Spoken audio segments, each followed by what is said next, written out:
Canon's latest move has shocked the creator world. The R7 Mark II isn't just an upgrade, it's a statement. With features no one expected, this camera could flip the mid-range market on its head. And if you've been watching Alt Buzz, you know we've been ahead of the curve before, from EOS R1 specs to insider price leaks. You're watching Alt Buzz. Make sure to subscribe if you want real camera news before anyone else does. Now let's get started.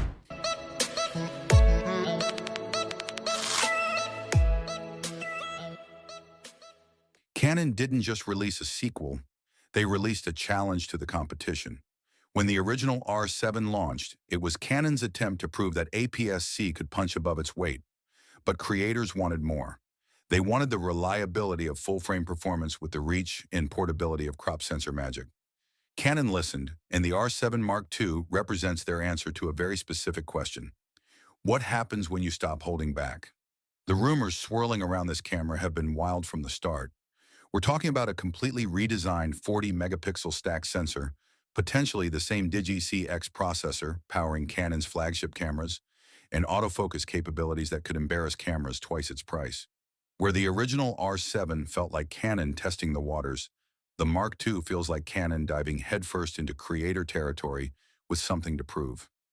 Everyone expected incremental improvements, maybe better low light, slightly faster burst rates, the usual spec bump dance. Instead, Canon appears to have rebuilt this camera from the ground up, targeting creators who've been begging for professional features without the professional price tag. But here's where things get shocking. Canon slipped in a feature that even full-frame shooters didn't see coming. This is where Canon broke its own rules. The rumored specifications for the R7 Mark II read like a wish list that somehow became reality.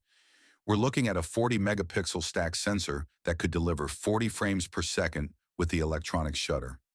Numbers that would make even the R5 Mark II users jealous. But the real surprise isn't just the resolution or the speed, it's what Canon did with video.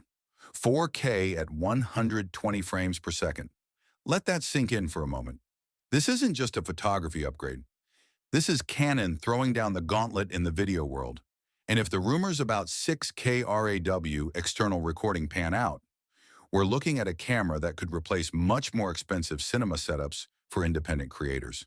The stack sensor technology means virtually no rolling shutter, which has been the Achilles heel of every APS-C camera trying to compete in professional video markets. Then there's the image stabilization story. 7 to 8 stops of sensor shift stabilization in an APS-C body? Canon has apparently solved physics. This isn't just about handheld shooting anymore. This is about replacing gimbals, replacing tripods for certain shots, and giving creators the kind of freedom that usually requires a full production crew. The electronic viewfinder upgrade to 3.69 million dots means you're getting flagship-level clarity in a mid-range body. And if that sounds wild, wait until you hear how Canon priced this thing. Canon's pricing strategy might be the biggest surprise of all.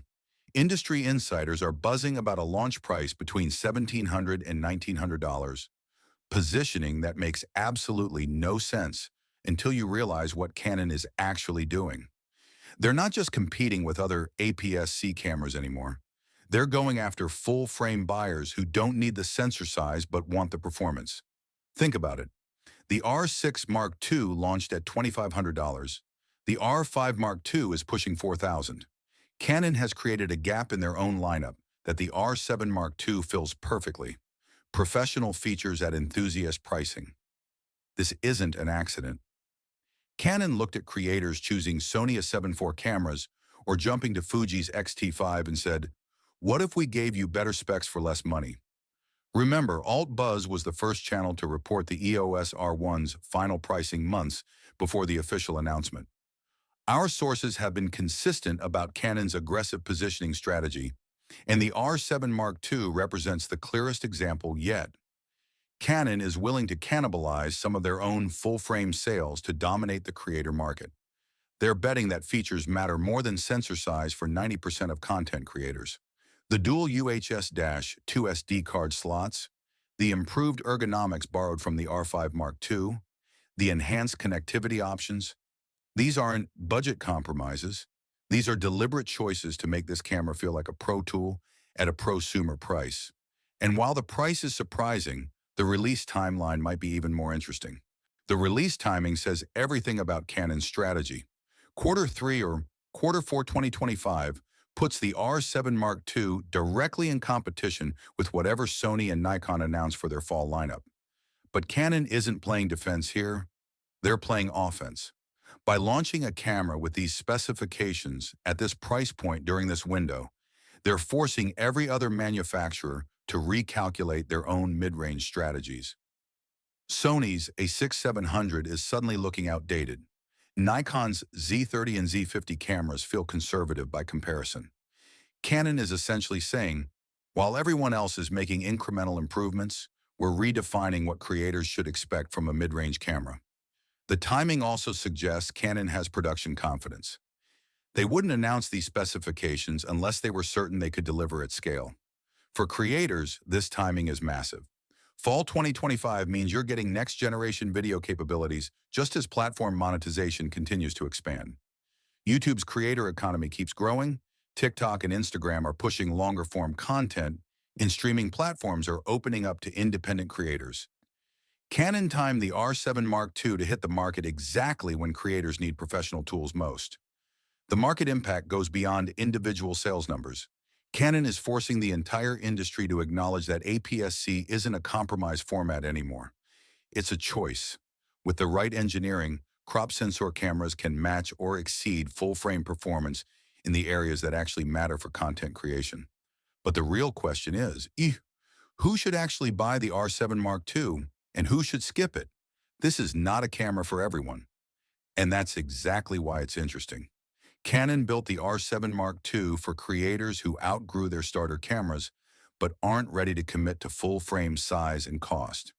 If you're shooting primarily for social media, streaming, or YouTube, the APS-C sensor gives you extra reach for wildlife and sports while maintaining the shallow depth of field that audiences expect. Video creators are the obvious winners here. 4K at 120 frames per second means buttery slow motion without resolution compromises. The stacked sensor eliminates rolling shutter issues that plague every other camera in this price range.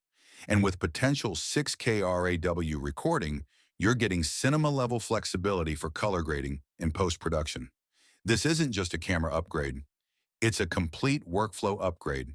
But here's where it gets complicated. The R7 Mark II sits uncomfortably close to the R6 Mark II in capability, while undercutting it significantly in price. Canon has created an overlap problem that benefits consumers, but might confuse their own product lineup. If you're primarily a photographer who occasionally shoots video, the full-frame sensor still has advantages. If you're a videographer who occasionally shoots stills, the R7 Mark II might be the better choice regardless of your budget. Wildlife and sports photographers are getting the best deal of all. That 40-megapixel sensor with a crop factor gives you effective reach that would require much more expensive full-frame lenses to match. Combined with 40 frames per second burst shooting and advanced subject tracking, you're getting professional sports photography capabilities at enthusiast pricing. But the bigger story? Canon might have just set the stage for the R7 Mark III before the competition even reacts. Once again, Alt Buzz brought you the leaks, the specs, and the market truth ahead of the rest. The Canon R7 Mark II represents more than just another camera announcement. It's Canon's declaration that they're done playing it safe in the creator market. With specifications that challenge full-frame cameras and pricing that embarrasses the competition, this might be the camera that finally makes APS-C the smart choice for serious creators. If you found this breakdown useful, hit that subscribe button, drop a comment about which feature excites you most, and consider joining as a channel member or using super thanks to keep this kind of insider content alive. Your support lets us continue bringing you camera news before it becomes mainstream news. Because if the R7 Mark II is this surprising, just imagine what Canon's got lined up next. The mirrorless revolution is far from over, and Alt Buzz will be here to break down every leak, every rumor, and every game-changing announcement. Stay tuned.